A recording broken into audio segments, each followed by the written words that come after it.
Hello kay Jose Adrian, yan. Alam mo, Manong, yan. Kung kamukha ko si Charis, ayusin mo naman yung spelling. Okay? Okay, ikaw naman kamukha mo si Bentong. Ayusin mo naman yung pagbabash. Ay nako, kalurky naman ito. Magbabash ka na nga, mali-mali pa yung spelling mo. Ayun, kay Jessica Soho, ay, Este Ortega pala. Ayun, okay, i-correct natin, hindi yun bash. Bully na lang.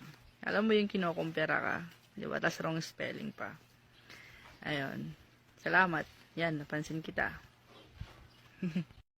Sabi, i-compliment. Kahit i-search ko daw sa Google. Huwag mo kasi. Lods, magandang araw. I'm sorry kung hindi mo nagustuhan yung comment ko, pero hindi talaga yung pambubuli, hindi yung pambabas.